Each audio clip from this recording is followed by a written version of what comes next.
بہت سارا مسالہ ہے بتانے کو. میں نے 16 دن گزارے ہیں.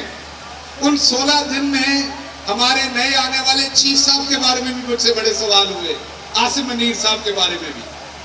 وقت آ لینے دیں, وقت بھی یہاں ہے, بس ایک میرا ارشد یہاں نہیں ہے, باقی تو سب کچھ یہاں ہے.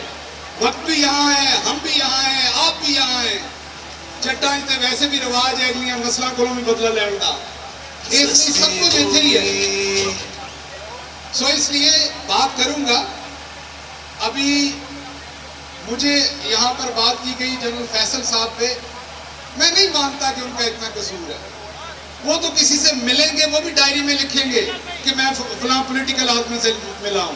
یہ کیسے ممکن ہے کہ باجوہ صاحب کے احکامات کے بغیر وہ مجھے اور اعظم سواتی کو ننگا کریں؟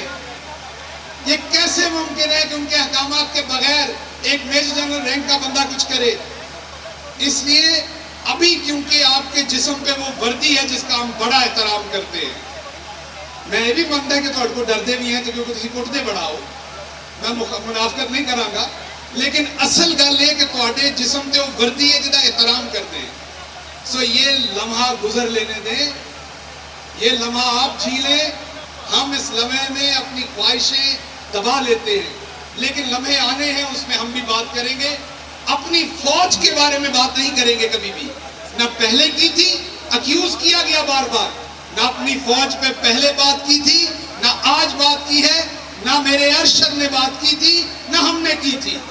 پرسنالٹیز پہ بات کی جنہوں نے غلط کام کیا, ان پہ آئندہ بھی بات ہوگی.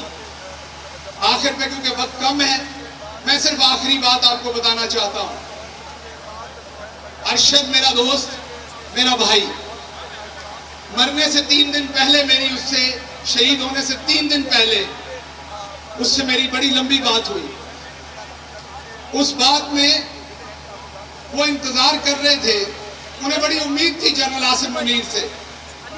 مجھے انہوں نے خود بتایا کہ چانسز ہیں یا جنرل عاصم منیر آئیں گے یا جنرل ساحر آئیں گے.